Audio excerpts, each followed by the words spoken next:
জীবন সৃষ্টিকর্তার এক মূল্যবান উপহার। একটাই জীবন, আর এই জীবনকেই সুন্দর করে সাজাতে মানুষ চেষ্টা চালায় নিরন্তর। মানুষ তার মনের মতো করে তার ভালো লাগাকে প্রাধান্য দিয়ে সুখী জীবনের প্রত্যাশা করে। জীবন সবার জন্যই যুদ্ধ, হোক সে নারী কিংবা পুরুষ। দ্বিতীয় লিঙ্গের মানুষ হিসাবে নারী প্রাচীন কাল থেকেই প্রত্যক্ষ বা পরোক্ষভাবে শোষিত হয়ে আসছে। নারীর জীবনকে কিছু ছক বাঁধা ফ্রেমে আটকিয়ে নির্দিষ্ট করে দেওয়ার প্রচেষ্টা চালিয়ে যাওয়া হচ্ছে যুগে যুগে। যে নারীর গর্ভ থেকেই জন্ম নেয় নতুন আরেক মানব সন্তান, যে নারীর হাত ধরে শুভ সূচনা ঘটে কৃষির, যে নারীর বুদ্ধিমত্তায় জয়লাভে হয় যুদ্ধ, যে নারীর ভালোবাসায় টিকে আছে সভ্যতা, সে নারীর জীবন তাহলে দুর্বিষহ কেন? এ প্রশ্নের উত্তর বোধহয় আমাদের সবার জানা। ধর্মীয় কুসংস্কার, সামাজিক প্রথা, এর চেয়েও বড় বিষয় হলো নারীর মুক্ত চিন্তায় বাধা দেওয়া। ভারতীয় উপমহাদেশে সতীদাহ প্রথা হোক, আর আজকের কর্পোরেট যুগে কম্প্রোমাইজ প্রথা, সব প্রথাই মূলত নারী শোষণের হাতিয়ার। আমাদের দেশে একজন নারী, সে শিক্ষিত হোক, অশিক্ষিত হোক, কর্মজীবী হোক আর গৃহিণী হোক, তাকে শোষণ করেছে কিছু প্রশ্ন, যা প্রথা নয় বরং নারী জীবনকে দুর্বিষহ করার বিষ বাষ্প। একজন নারীর বয়স, উচ্চতা, গড়ন, শিক্ষা, চাকুরি, বেতন, বিবাহ, সন্তান ধারণ, সর্বোপরি তার জীবনের প্রত্যেকটা পদক্ষেপে চারপাশের মানুষের কড়া নজরদারি ও প্রশ্নকে নারীকে তার জীবনের প্রতি অতৃপ্ত করে তোলে। নারী ভাবতে শুরু করে, বলে কেবল এ নারী বলে জন্মেছে বলে তাকে এসব কথা শুনতে হচ্ছে। বর্তমানে আমাদের দেশের অন্যতম সমস্যা বেকার সমস্যা। সরকারি কোনো চাকুরির জন্য একজন চাকুরি প্রার্থীকে 2 থেকে 5 বছরের ধৈর্য সহকারে অপেক্ষা করতে হয়। 5 বছর পরও চাকরি হবে কিনা তার কোনো নিশ্চয়তা নেই। এ দীর্ঘ সময় একজন বেকার নারী পরিবার ও সমাজে টিকে থাকতে যে মানসিক যুদ্ধে লিপ্ত হয়, তা একজন নারীর জন্য অমানবিক। কেবল নারী বলেই সমাজ তাকে বিয়ের বয়স পার হয়ে যাচ্ছে বলে মানসিকভাবে দুর্বল করে দেয়। আগে কেরিয়ার, পরে বিয়ে। বিষয়টি আমাদের দেশে নারীদের জন্য চ্যালেঞ্জিং। এদেশে 25 বছর বয়সের পর থেকে নারীকে পাত্রী হিসাবে বয়সের দিক থেকে কম যোগ্যতা সম্পন্ন ভাবা হয়। অথচ একজন পুরুষ অনায়াসে 45 বছর বয়সে 20 বছরের নারীকে তার আর্থিক সক্ষমতার জোরে বিয়ে করতে পারে। বলা হয় ছেলেদের আবার বিয়ের বয়স হয় নাকি? নারী যখন বিবাহের পাত্রী, তখন গুরুত্বপূর্ণ হয়ে দাঁড়ায় তার বয়স, উচ্চতা, গড়ন, সৌন্দর্য, শিক্ষা, কিছু ক্ষেত্রে কত বেতনে চাকুরি করে তা।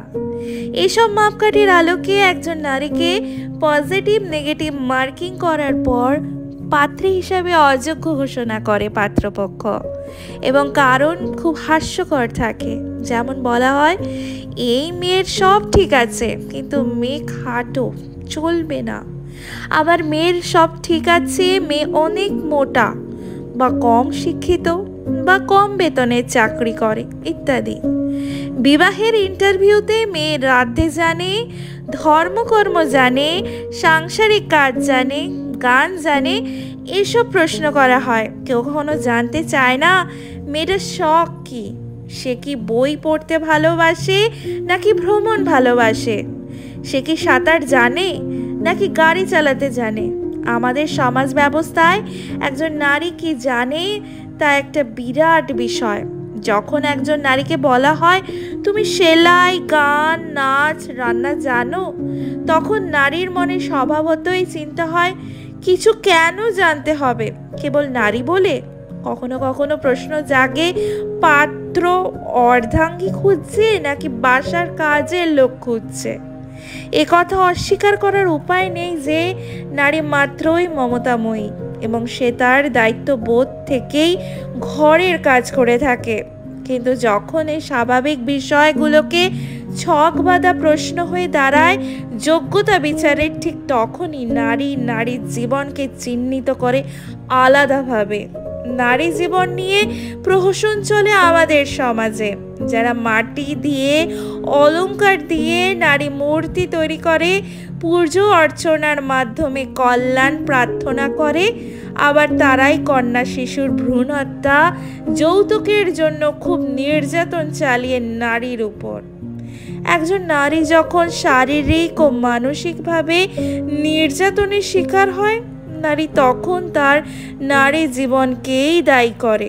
নিরাপদে চলতে না পারা, পথে ঘাটে নিশ্চুপ শারীরিক নির্যাতন, অপমান, অবহেলার শিকার হয়ে নারী তার নারী জীবনকে দায় বলে মনে করে।